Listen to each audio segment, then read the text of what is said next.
prior to that, whenever we let them out of the crate, we need her to be sitting. Yes.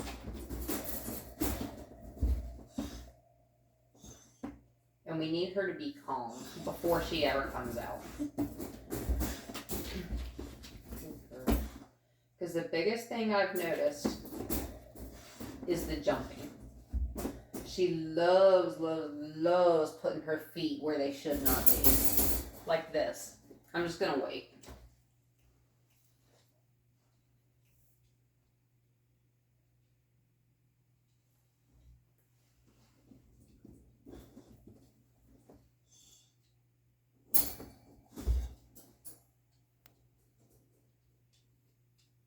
Notice how quiet I'm being.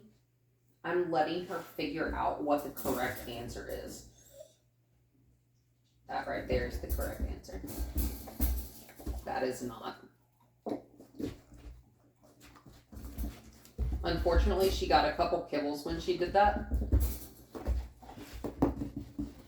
Because we're going to work on a lot of impulse control. See, like this, I want to quit. I want all that to quit. I also strongly encourage you to stop asking her for any kind of high five, shake. I do not want this dog's feet on my person, on your person at all. If you want to teach her to boot your hand, good girl. That's fine. Do it down here. See how she automatically goes to put her foot on me? Do not want that. Because she also likes to put her feet on tables and countertops, which is the start of a really, really terrible habit called counter surfing. So I'm going to put my hand, which is full of her food. This is her meal. She's not getting any of this. I'm actually going to take a few kibbles out of my hand because that's a little bit, it's like a few too many and they're kind of falling out. Because I do, good girl. Oh, now she's not going to get any though because she's putting her foot on me. Good girl. If that foot comes up, this hand stays closed. And I'm going to bring that hand all the way down here to make sure she is not prompted to put her foot up on me. We always want to, look at that tail go, you're so stinking cute. We always want to set our dogs up for success. Again, I want to point out how few words I'm actually saying to her. I'm speaking to you. Good girl. That hand is staying closed.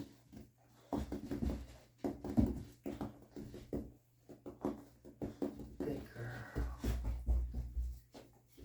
The hand stays closed. I'm going to get closer to her level without allowing her to get in this bowl, which could be difficult. We'll see. I'm going to put both my arms over top of the bowl so that it's completely closed. Good girl. That's much better. Do you see how I adjusted myself, brought myself closer to her? That way I'm not standing. Yeah, I'm going to push you away from your food just a little bit. It's my food, not your food. Hi. Good girl. See how patiently and nicely she's sitting? You get rewarded for that. And I'm going to sit up here because my back and my knees hurt because I'm an old person.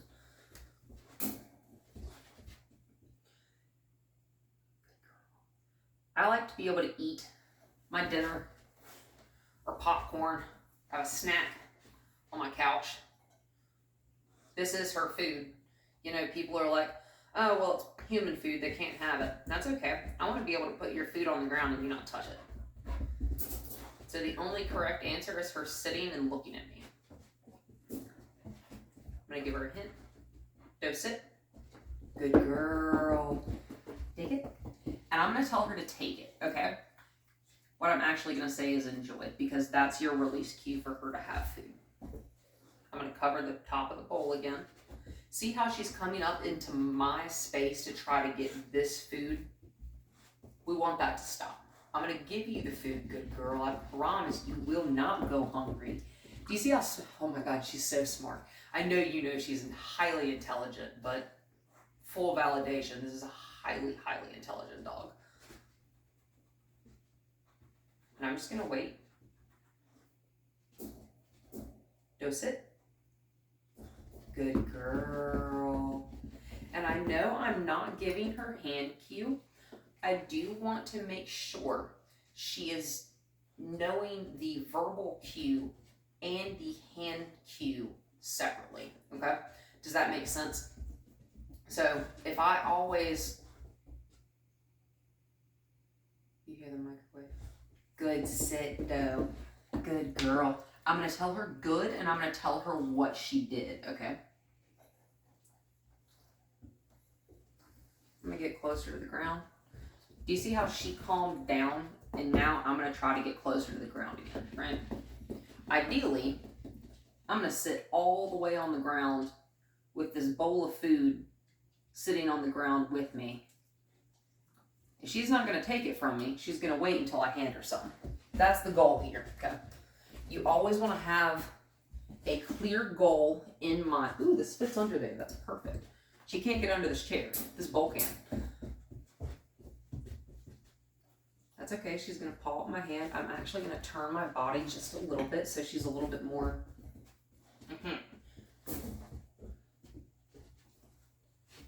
Perks of being a dog trainer. My hands always smell like dog food. No, ma'am. You see how it's kind of a different ball game now that I'm down here on her level? She'd stop. Good girl. She had stopped pawing at the hand when I was in the chair. You know what? We're just going to go all the way. I'm just going to put the bowl in my lap. Good girl. And I'm going to verbally reward with my voice, because sometimes I'm not always going to have treats on me. You know what I'm saying? Good girl. Her backing up and looking at me is the correct answer. So I'm going to verbally reward, then reward with the food, because we do not want our dogs to be treat dependent.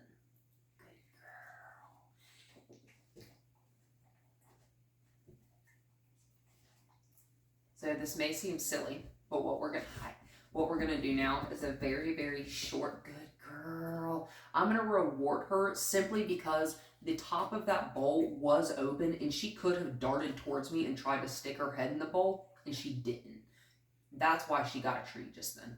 But what we're gonna do right now, and it may seem kind of silly, but we're gonna do a really, really short recall. Y'all live in a super, super dense traffic area, so I wanna make sure her recall is on point, okay? And generally, so we're just gonna start doing the exercise while I'm speaking. I'm gonna toss a treat over there. And when she turns around, don't come. Good girl, don't sit. Good. That's okay. There. I've only got about 4 kibbles in my hand, so I just kind of covered them up real quick with my thumb, right? Because I want her to stop putting her feet on me. Good girl. Good girl. Notice my tone. You don't get anything for that, okay? That's how we're going to extinguish that behavior. If at some point in the future you would like to teach her how to do something like a high five, don't come, that's perfectly fine. However, what we want to solidify first, good girl, is that I don't want your feet on me just because you're excited. I also do not want your feet.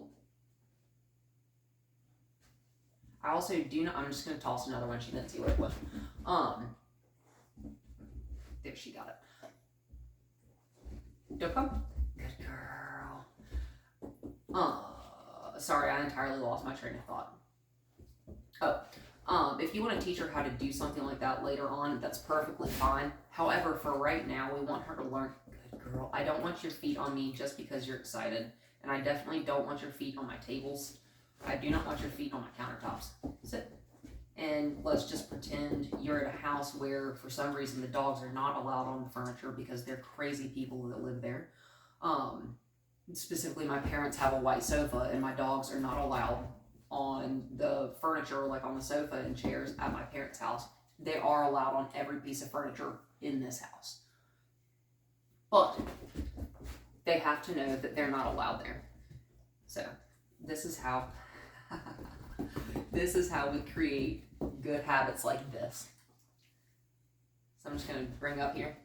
She's still sitting. Good girl. I'm gonna bring it all the way back down here, and then I'm gonna open the hand, okay?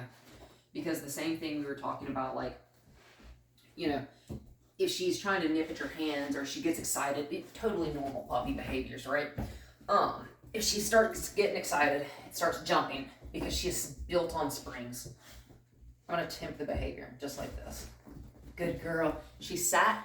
You gotta be quick, okay? So I expected her to jump and she decided not to. Good girl. I'm giving her just a couple seconds to remain in that sit because I know she can. We worked on this earlier. And I'm gonna move around. Good girl. She even glanced back at me with her eyes. That, boom, we love that. We love, love, love eye contact. Now I'm gonna guide her this way. Specifically, I'm gonna lure her this way. I want her to be super, super interested in this lure, aka my handful of food. And keep her feet entirely on the ground. This is going to be really, really crucial when we're practicing leash walking, okay? Because I also have noticed, I'm going to let her find that. I have no idea where that kibble went. Okay, awesome. She's going to refocus on me anyway. I'll totally take that as the correct answer. Notice how I'm kind of letting her guide what we're doing. I'm just kind of leading her this way. I'm leading her this way. I'm going to lead her up into the chair. Good girl. And this is fun for her. Her tail has not stopped wagging the entire time, which is super, super cute. That's okay. She went and got the kibble. Ideally, she'd leave the kibble alone until asked to take it. But, whatever. You can never take anything too seriously when you're working with a dog, with any animal, and even with people. Because when you start taking stuff too seriously, they get frustrated, we get frustrated, and that's just not good. Good girl. She just kind of saw a reflection. Good girl. And I want to mention, again, I am speaking to you. I am not speaking to her. I am literally just using my hand to get her to do what I'm asking to. That is it, right? We don't need to speak to our dogs because one of my favorite horse trainers that I've ever had, as he told me one time, Tess, he don't speak English. Well, neither does she. Only words that we give meaning. Good girl. Only words and sounds and cues that we give meaning will have meaning, right? Because otherwise, it's just a random stimulus. And this right here, we are in a room with very minimal distractions, but this is how we build tolerance to distractions. She can hear my dogs outside the room, and every now and again a car will drive past. I do have neighbors down at the end of the road. Good girl. And this seems very remedial. However, she's doing really good, and she's making it seem like cake.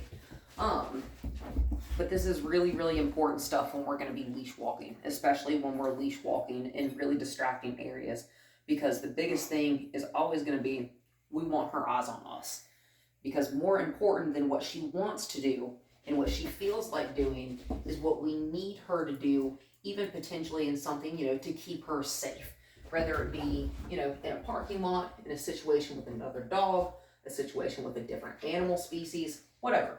We need her to look to us instead of just going, oh, Doe's going to do what Doe wants to do. We need Miss Doe to pay attention.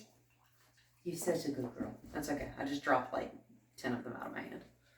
And now we're going to have post-dinner snuggles.